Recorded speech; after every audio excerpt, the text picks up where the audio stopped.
What's up, ladies and gentlemen of YouTube? Cthulhu the Dark One back with another toy review. This time I'll be taking a look at the Marvel Legends Iron Man 3 series? Iron Man series? Whatever you want to call it. Marvel Legends Iron Patriot. This is from the Build-A-Figure Ironmonger wave, and ultimately will be tied in with the Iron Man 3 movie toys, or the good Iron Man movie toys, I should say. Excuse me. Here we have the Iron Patriot. Go ahead and show off some of the goodies in this package real quick before we get into him.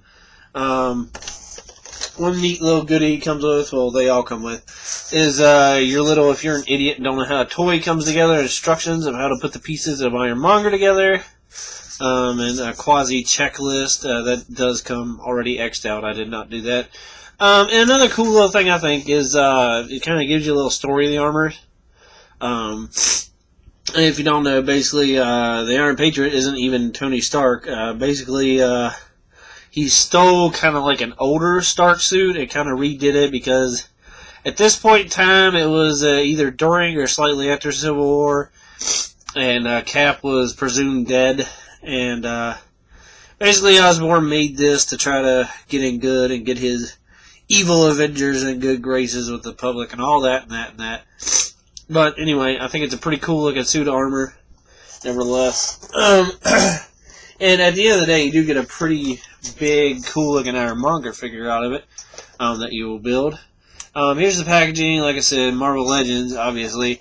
Iron Man line, Iron Man 3 line. I mean, there is a separate Marvel Legends wave out. Excuse me. Completely different Build-A-Figure, all that, but anyway.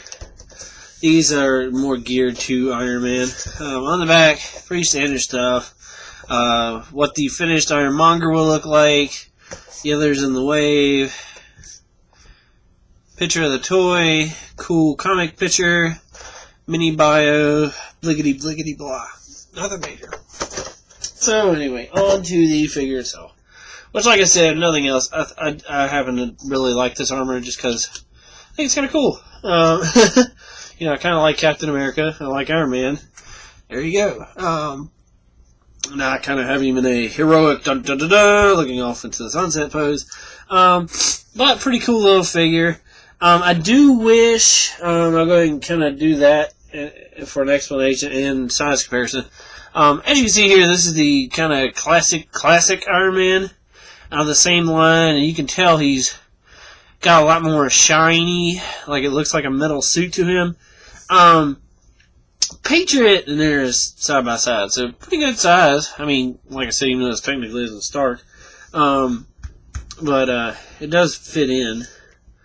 There's the old movie Iron Man, and the basically what it is a repaint of the Extremis, which basically is the same size as, because it's pretty much the same toy except for the which hand is open swapped and the paint swap.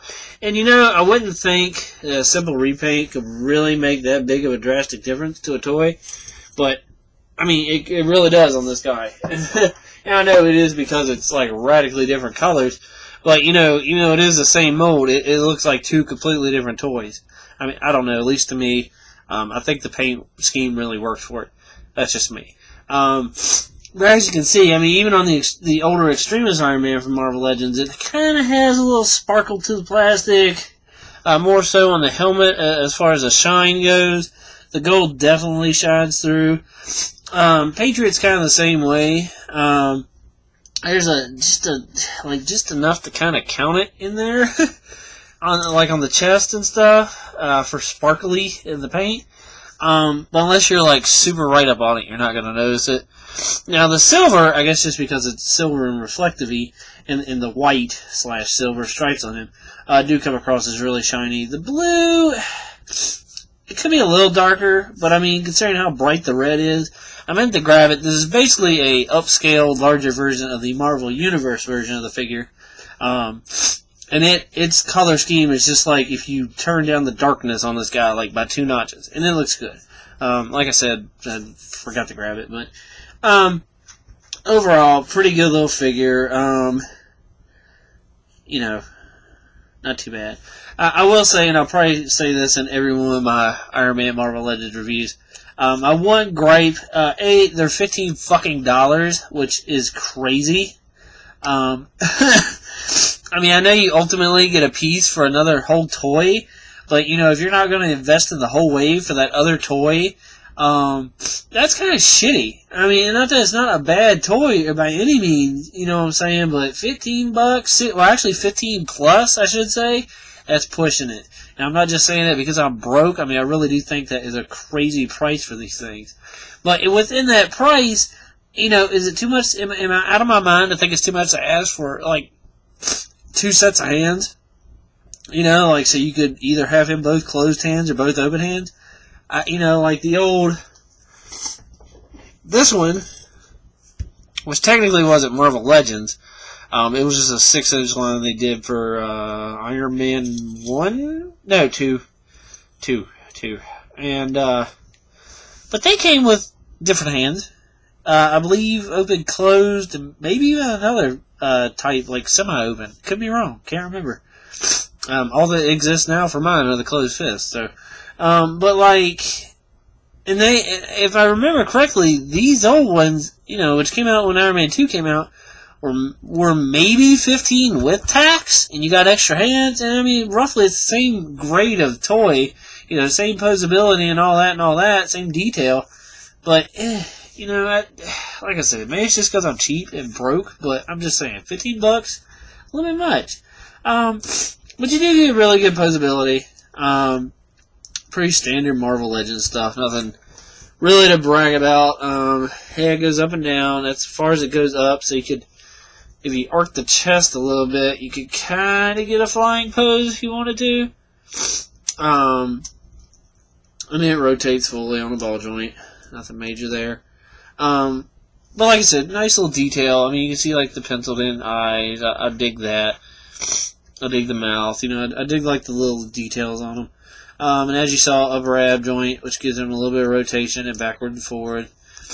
Ball and swivel joint for the shoulder. These shoulder pieces are attached to the arm, not the body, which I do like. Gives it a little bit more range of motion. Upper bicep turn, double jointed elbow, and ball jointed swivel wrist.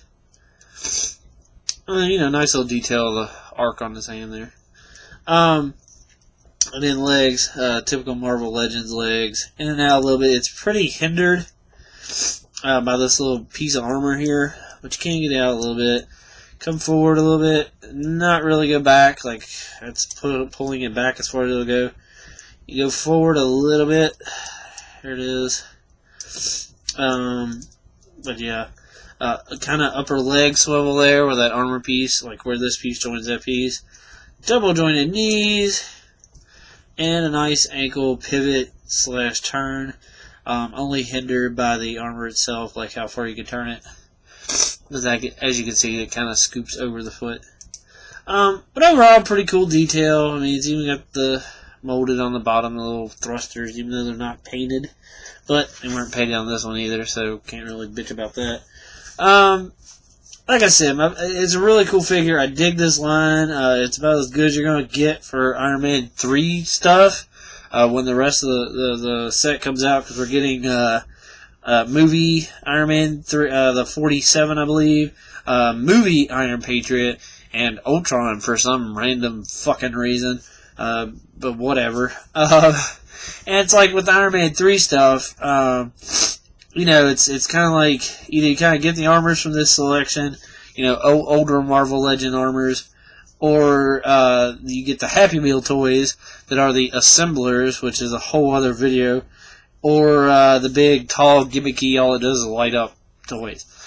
So it kind of sucks for toys for this movie, but luckily there are a handful coming out, you know, in a good scale, with decent detail. Like I said, for $15, I wish it would come with extra hands. That's just me. And especially with this guy, if you own the old Extremis, if you really wanted to, you could probably pop this hand off and put it on there so he'd have 2 fists. But as you can see, the red is slightly just different enough in color to where you notice it. I kind of plan to do that, maybe. I don't know. It doesn't really bother me that much, but that is an option if it really does bother you. But yeah, pretty cool. Decently posable, you know, mostly just kind of stand there in kind of a blasty pose or whatever, you know, if you got to set up to pose them and hold them up in the air for a flying pose type of toy. But overall, not bad. Like I said, $15, bit much in my opinion, but that's just me. And I'm pretty broke at the moment, but I managed to get the first 3 of this guys and planning to get the other 3 because I really want that big ass ironmonger. Which hopefully I'll get. I meant to grab it too. Getting back in his da-da-da-da pose, as I like to call it. Mine might just be a thing, but his right ankle on mine is kind of wibbly-wobbly a little bit. Could just be mine. But yeah, overall, pretty worth it. It's a neat armor. I like the design behind it. Like I said, I kind of like Cap, and I kind of like Iron Man. So here you go, best of both, you know, sort of thing. And like I said, it does stack up rather well with the other armors. I kind of got a little hollow armor going on a display shelf now. Of course, it's going to be the same size as that because it's the same mold. But from a completely different line, it does fit in well with 6-inch figures. Like, it's not humongous or anything like that. There's the old Iron Man in the back there. And if you don't know how big any of those are, there they are next to a 12-ounce can of Coke. So, decent sized figures. Pretty cool stuff. Got more coming. So stay tuned. Marvel Legends, Iron Patriot.